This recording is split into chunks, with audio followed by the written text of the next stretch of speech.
Imagina se eu te falasse de um dinheiro que foi criado para resolver um problema real, ninguém controla, nem banco, nem governo, e ele funciona 24 horas por dia e que você guarda você mesmo na sua casa, onde você estiver. Tô falando do Bitcoin. Nesse vídeo a gente vai falar tudo sobre o Bitcoin, derrubar todos os mitos, mostrar todos os riscos, falar do potencial que você tem com essa grande moeda. Roda a vinheta e a gente começa. Tá pronto? Já curte o vídeo aqui, vamos lá, sem enrolação. O Bitcoin ele foi criado durante a crise financeira de 2008. Se você não viveu essa época, sorte sua, mas foi um caos, onde o mundo achou que ia acabar por conta da grande crise financeira dos Estados Unidos. O que aconteceu nessa época? Primeiro, os bancos estavam quebrando, os governos estavam salvando os bancos com o dinheiro dos pagadores de impostos. Lembre-se, não existe dinheiro público. O dinheiro é de quem paga o imposto. O dinheiro não funciona de uma forma que ninguém é dono de nada e ele cai do céu. Isso não existe. O dinheiro ele tem uma fonte só, o pagador do imposto, tá? O dinheiro público que eu tô falando. Muitas pessoas perdendo casas, empregos, enfim. Teve um impacto muito grande no mundo inteiro, não só nos Estados Unidos, onde começou a crise. Por quê? O mercado financeiro, como um todo, ele é interligado. Você hoje mora no Brasil, mas você pode investir nos Estados Unidos, você pode investir na Europa, você pode investir no Japão. Na prática, o que os bancos ficam procurando? Onde que eles vão deixar o dinheiro deles dormindo que vai dar mais ganho, que vai dar mais lucro, beleza? O banco é uma instituição que ele faz a seguinte coisa: ele pega o dinheiro de um lado, de quem tem dinheiro sobrando e quer investir, e empresta esse dinheiro para quem precisa de dinheiro para crescer um negócio, para pagar uma conta, enfim. Ele é um intermediário. Além disso, ele faz também investimentos, ou ajuda as pessoas a fazerem investimentos globalmente. Só para você entender por que a crise teve um impacto grande mundial e não foi só localizada nos Estados Unidos. Como os bancos estavam quebrando e os bancos têm esse tipo de função aí na sociedade, estão interligados no mundo todo, os governos se viram sem saída, que é, para a situação não piorar, vamos salvar os bancos. Eles deixaram o Lehman Brothers quebrar, não salvaram o Lehman Brothers para servir de lição, mas isso pode levar a um efeito cascata muito grande e fazer com que vários bancos quebrem, e aí o dinheiro seu que está guardado ali no CDB, se você for sacar, ele pode não existir, tá? Esse é o grande risco, porque o dinheiro que está lá, na verdade, ele está sendo trabalhado, emprestado para outra pessoa, enfim. Então, essa aqui é a história do início, é o pano de fundo, o contexto. Qual que foi a solução que criaram aí em 2009? Um cara misterioso chamado Satoshi Nakamoto. Ninguém sabe quem é ele nunca se revelou. Criou o Bitcoin, o paper do Bitcoin. Qual que era o objetivo? Criar um dinheiro ali que ele não ficasse na mão dos bancos ou dos governos e ficasse na mão das pessoas, os verdadeiros detentores do dinheiro. A primeira transação aconteceu no dia 3 de janeiro de 2009. O que estava, e aí muito legal, na mensagem ali do primeiro Bitcoin? Chanceler à beira do segundo resgate aos bancos. Ou seja, ele estava criticando ali o sistema bancário como um todo. Para que serve então o Bitcoin, resumindo? Primeiro, para você transferir dinheiro, tá? Você pode mandar para o seu irmão em São Paulo, no Rio de Janeiro. Você não tem banco, tá, de intermediário, você não tem essa burocracia. Ele funciona 24 horas, funciona domingo, funciona feriado, funciona Réveillon, funciona a qualquer momento. E ele tem o objetivo também de ser barato, tá? Você tem taxas que você tem que pagar para que, enfim, o dinheiro saia daqui e vá para lá, mas ele tem ali o objetivo de ser barato. No Brasil a gente tem o Pix, que a pessoa física não paga, mas pensa aqui, não só na realidade brasileira, pensa no mundo como um todo. Se você está nos Estados Unidos, tem que fazer uma transferência, tem que pagar uma conta, enfim, como os juros lá são baixos, como que os bancos ganham dinheiro lá? Com taxas. E essas transferências são caras, tá? No mundo como um todo, resumidamente, é assim. Então, o primeiro objetivo do Bitcoin foi para isso, transferir dinheiro. O segundo, proteger contra a inflação. Como assim? O Bitcoin, ele tem ali um número fixo, tá? Que são 21 milhões de unidades, tá bom? Ah, mas como é que eu consigo comprar 001 de Bitcoin com R$100 se o Bitcoin ele tá valendo hoje, sei lá, 600 mil reais? Já vou entrar nesses detalhes, mas só para você entender, ele sim é algo finito, tá bom? Por que ele é finito? Porque as moedas, elas têm a inflação. A inflação nada mais é do que a perda do poder de compra. Então, se R$100 hoje compram um computador, daqui a 5 anos, talvez esses mesmos R$100 compram um meio computador.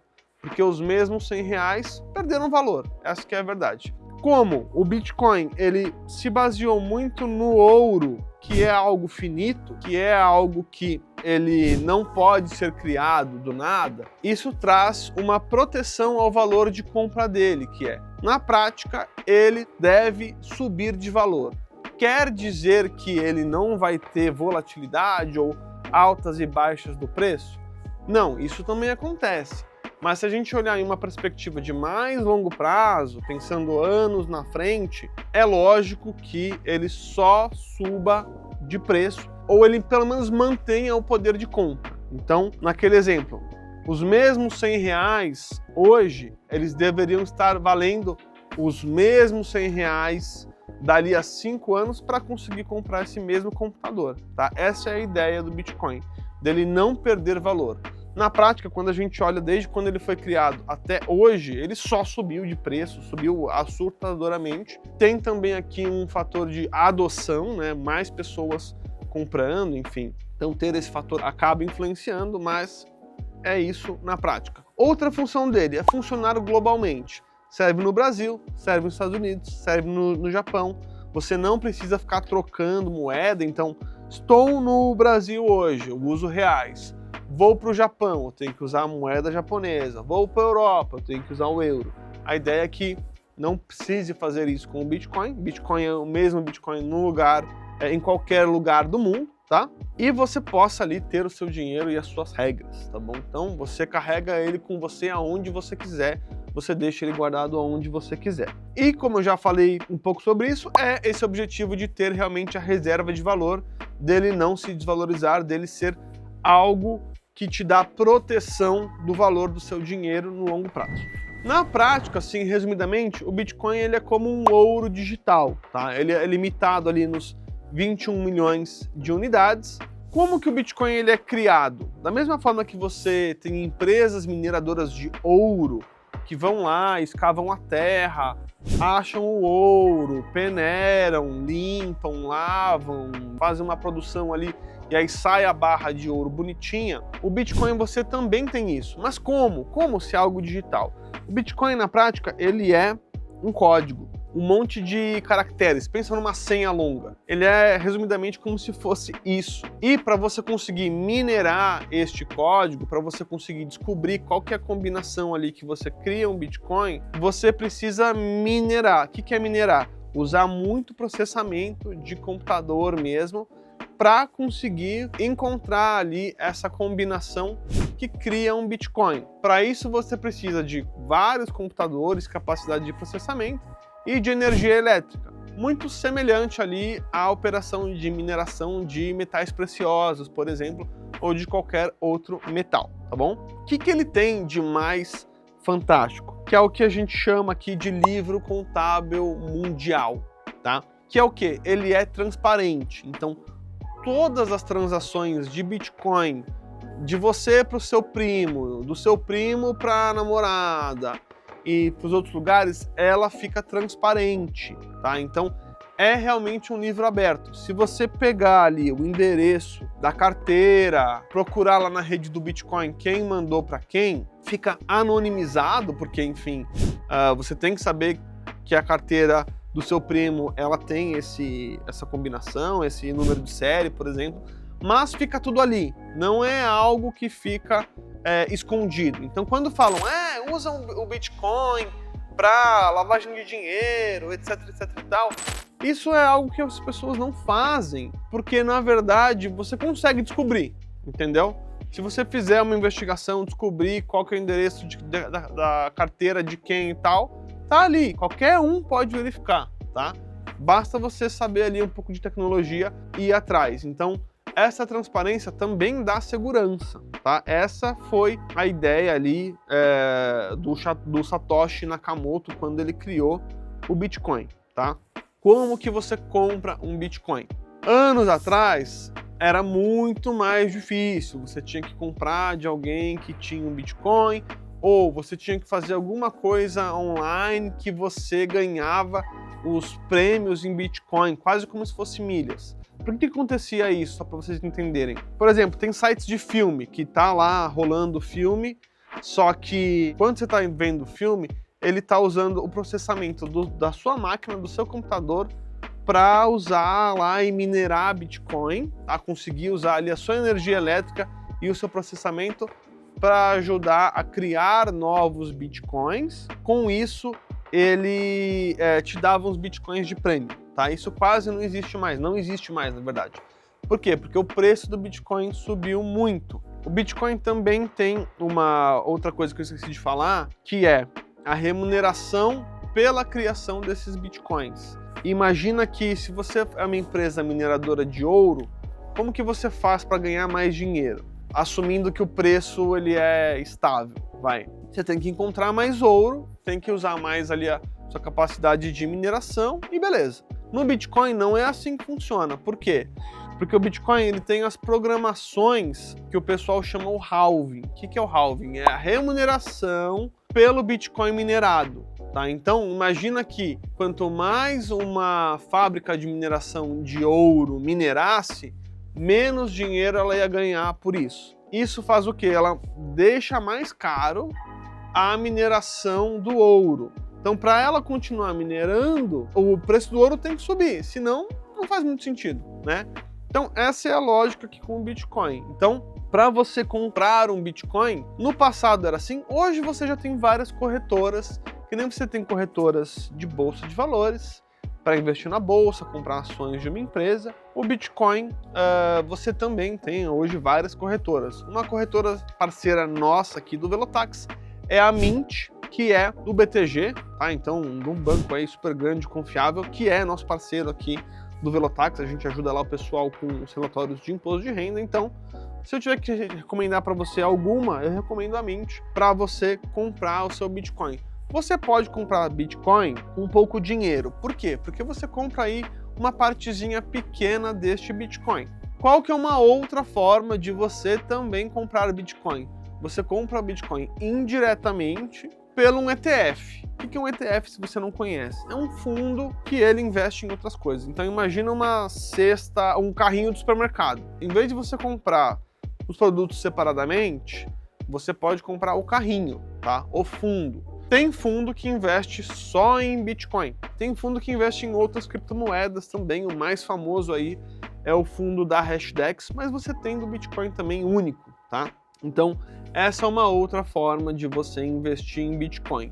Qual que é a diferença principal entre elas? O Bitcoin foi criado para ser o seu dinheiro e você ter total controle sobre ele. Você ter ele guardado na sua casa, tá? Já vou te explicar como que você faz isso. Então, se você investe pelo um ETF, você perde essa característica de poder de volta ao povo, entendeu? Tem ali um intermediário que é uma corretora, que é o próprio fundo e tudo mais.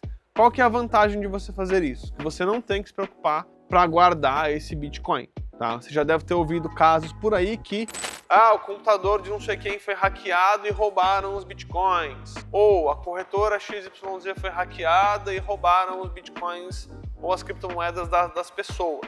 Como é tudo digital, se você quiser investir em Bitcoin diretamente, você tem que guardar os seus Bitcoins.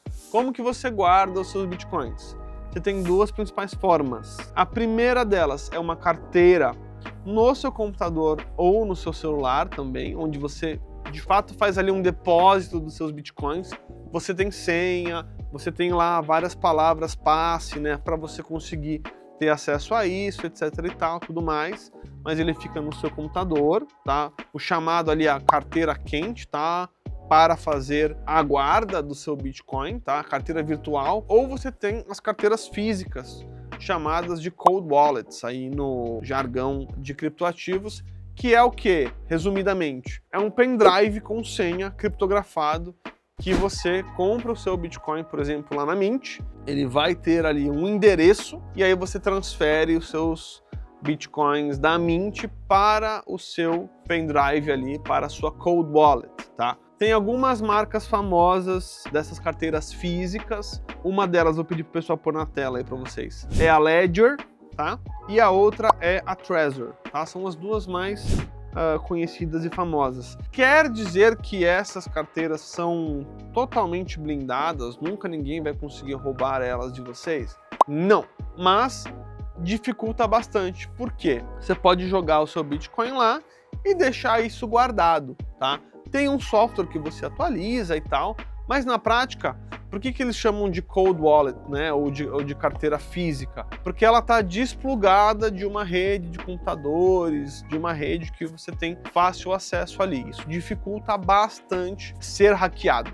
Quanto que custa, para quem está perguntando, que é importante também, fica na faixa de 300 a 800 reais, vai depender do dólar, geralmente isso é importado. Eu acho que a Ledger mais barata, se eu não me engano, fica na faixa dos 100, 150 dólares, então próximo aí dos 600, 700, 800 reais, dependendo do quanto você está assistindo esse vídeo. Se você estiver comprando isso de fora e importando, pode ser que isso seja parado na alfândega e você tenha que pagar imposto de importação sobre isso também. E que aí eleva o custo para R$ 1.500, R$ 1.600. Importante, quando a gente está falando para você comprar pela Mint, por exemplo, ou qualquer outra corretora, você também pode deixar esse Bitcoin lá na corretora e a corretora faz a custódia para você. E aí que vem um cuidado, né? A Mint é do BTG, uma instituição super séria, uma instituição que não entrou nesse mercado só para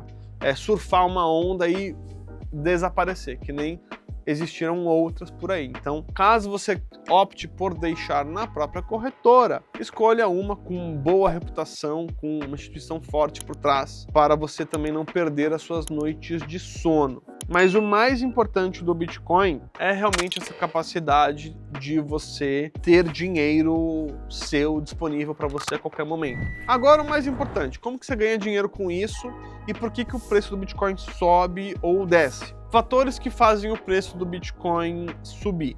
Primeiro, isso que eu já mencionei, que é a remuneração aí dos mineradores por minerarem Bitcoin. Então, quando eu falo remuneração, é o seguinte: se eu minerei aqui 100 bitcoins, para o minerador fica para ele, sei lá, 1 bitcoin. Passados aí, sei lá, 2 anos, em vez de ficar para ele 1 bitcoin, fica meio, tá? Ele só vai continuar minerando se o preço desse Bitcoin subir, senão ele vai falar, cara, não faz sentido, eu não tô pagando as contas aqui, então ele vai parar. Então, primeiro, tem essa característica